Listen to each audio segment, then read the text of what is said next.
Chest के लिए, पीठ के लिए, कंधे के लिए बोले कौन सी एक्सरसाइज है। बैक नहीं है ना तो ये पावरफुल इंजन नहीं है। ये कमर से ऊपर का ये कैंची भरी जाती है, वो नीचे ऊपर का कोई नहीं देखा जाता है। वो सब बकवास है ना, वो कहीं लिखते हैं ना, इनको मालूम नहीं है कि ये एक्सरसाइज क्या है।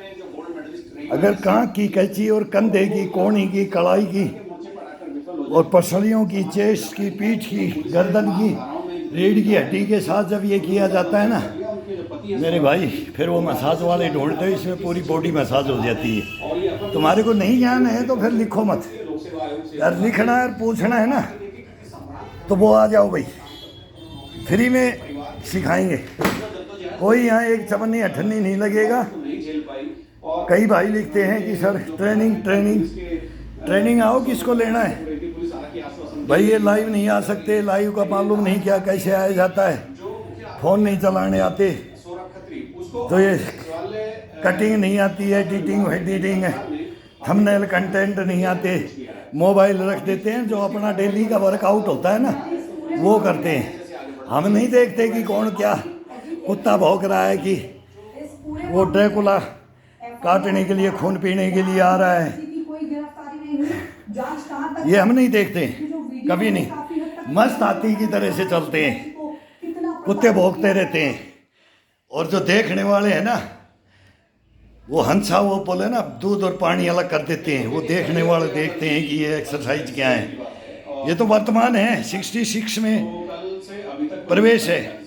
और फिर अगर बोले जितनी जाति दी है राम ने उतना चले खिलौना, तो ये 100 में भी दिखा देंगे। हमारे गुरु वो बता के गए, हमारा नहीं है ये सब एक्सरसाइज हमारी नहीं है भाई। ये ऑल इंडिया बेस पे लड़े हैं, और मेरी यूनिटों में पूछ लो कितने लड़कों को मैं लगा देता था, कितने कंफ्यूज होते थे, छुट्टी काट के आते थे, गर्दन नीची कर लेते थे, हम उनको ट्रेनिंग देते थे। क्या हुआ, क्या जाना, क्या पहचाना दुनिया को, दुनियादारी को। सैनिक ही नहीं लगते हो, अरे सेना में भर्ती तो हो गई लेकिन सैनिक ही नहीं लगते। भर्ती होने के बाद वो बोला मैं तो बटमनी कर लूँगा, मैं तो गाड़ी साफ कर लूँगा, मैं तो ये कर लूँगा। वो जी जोरी में रहते हैं और फिर टोपी लगा करके इंडिया गेट में बोलते हैं सेना आ रही है, सेना आ रही है। कोई नहीं है सैनिक जो आकर के ग्राउंड में जो नहीं मरा, जो नहीं कटा देश के लिए और नहीं लड़ा इन गद्दारों से, तो वो यहाँ भी नहीं लड़ सकता, घर में आकर के वहाँ भी नहीं लड़ सकता, कहीं नहीं लड़ सकता। वो लड़ेगा ना वही बहादुर कहलाएगा। तो ये बहादुर शरीर होता है, ये मैं नहीं, बहादुर ये बॉडी होती है। इसको इसमें नहीं रखोगे। अगर आज यहाँ मिसाइल ईरान में, अमेरिका में हिजबुल्लाह हमास होती में, पूरे मिडिल ईस्ट में, कहाँ कहाँ पूरे वर्ल्ड वार है, तो इनकी मिसाइलों को हम कैप्चर कर रहे हैं। हमारे भी कंधे पे आएगी। हम भी बोलते हैं हमारे पूर्वज घर से युद्ध लड़ने के लिए गए, ढाका आज़ाद करवाया, तो हम भी घर से कब्रों से उठ के जाएंगे ढाका, क्या ये पाकिस्तान आज़ाद करा देंगे। ये गजबे हिंद मांगते, हम आर्य व्रत मांग लेंगे। तो उसके लिए हम कर रहे हैं, और उसके लिए इन कंधों में दम होना चाहिए। अब देख लो, जेवलिंग मिसाइल है ना कंधे पे, रॉकेट लॉन्चर मारा है, LMG ढोई है, तो इंच मोटर ढोया बमों के साथ उन पहाड़ियों में, डोडा भद्रवा किश्तवाड़ में।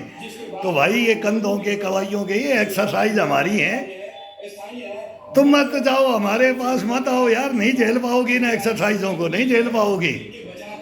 सुबह मोर्चे में शाम को लगा दिया तो सुबह लगा दिया तो शाम तक उफ नहीं करेंगे। और कोई भी आ सकता है, कोई भी आ सकता है। ये कंपटीशन होता था तो इन्हीं की वजह से आता है, इन्हीं की वजह से आता है। ये अपने देश के लिए काम आया है, और हम देते आ रहे हैं। और हमारे ही अभी भी बच्चे बॉर्डरों पे खड़े हैं। हम भी वो बोलते हैं कि सब रेजिमेंटों पे खड़े हैं, लेकिन एक हाई रेजिमेंट नहीं। ये पप्पू यादव ड्रामा कर रहे हैं ना, ये अखिलेश सर ये ड्रामा कर रहे हैं ना। अगर ये हाइरों के हैं तो अभी कृष्ण मंदिर में चले जाएं, और अगर ये हाइर हैं, सच में बोलते हैं हम यदुवंशी हैं, तो फिर ये हाई रेजिमेंट की डिमांड करते, करी नहीं, रब भी नहीं करेंगे, ये कुछ नहीं करेंगे। हीर को हीर नहीं देख सकता, हीर के पिछाव में बिच्छू पैदा होता है। हीर को हीर कभी नहीं चाहेगा। हमने देखा है, राव वीरेंद्र भी रेवाड़ी में था, राव तुलाराम भी था, उनको भी देखा है। तो उनके कारनामे क्या थे, कर्म क्या थे, और आज के हीरों के कर्म क्या हैं। जो आगे चला जाता है हीर को पीछे बखेलता है। ऐसे ही मुसलमानों में, सब जातियों में ऐसे ही है। ये सब गद्दी के यार हैं, एक ही परिवार बना करके ये शेफई महोत्सव करेंगे, ये कुछ नहीं करेंगे। अहीरों के लिए लालू अपना घर बनाएगा, इन्होंने बनाया। ये क्या थे, ये भिखमंगे क्या थे? हम 3 नौकरी कर ली, कुछ नहीं है। एक नौकरी रिजाइन कर करके केजरीवाल जैसा शीश महल बना गया। ये हिंदुस्तान है मेरे भाई, हिंदुस्तान देखा एक एक का बता देंगे। हिंदुस्तान के अंदर तेरा बाप मुख्यमंत्री था, तेरा बाप, तेरा दादा वो मंत्री था, जवाहरलाल नेहरू के साथ में था, जिन्ना के साथ में था, कि किसके, गांधी के साथ में था। पूरा वर्ल्ड हिस्ट्री का पता है मेरे भाई। ड्यूटियाँ करी हैं ग्राउंडों में मरे हैं, ग्राउंडों में बलिदान दिया है। तुम क्या बात करोगे यार। अब नरेंद्र मोदी भी पूरा हिंदुस्तान का बोले ना, जख मार करके पूरे हिंदुस्तान को निकाल के लेके आया है, हिंदुस्तान की थ्योरी को। और अब हिंदुस्तान अटैकिंग मोड पे है।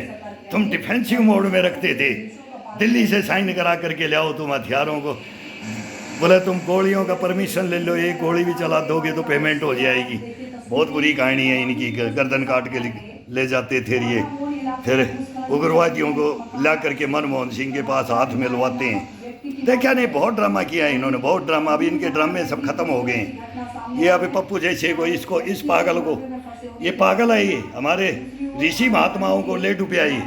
ये खुद डूब गया, उनको क्या डूबेगा, उनका क्या तो ही नहीं करेगा। ये खगड़िया का गुंडा बेगूसराय, वो मुकामा घाट में बोलता हूँ, बाढ़ बख्तियारपुर का, ये क्या करेगा। ये राजेंद्र स्टेडियम में इसके कारनामे देखे हैं। ये वो क्या ग्रंथी साहब के साथ किया था पटना साहिब में, हम इसके सारे कारनामे जानते हैं। बहरूपिया है ये, बहरूपिया। कोई नहीं जानता इसको, कोई नहीं पहचानता इसको बस यही देखते हैं गुंडा मवालियों। ये यहाँ भी पहुँच गया, पार्लियामेंट में भी पहुँच गए। यहाँ पे जनता पहुँचा देती है, इसको कोई पहुँचाती है। सच को काट देती है, झूठ को आगे बढ़ा देती है, देश की जनता है।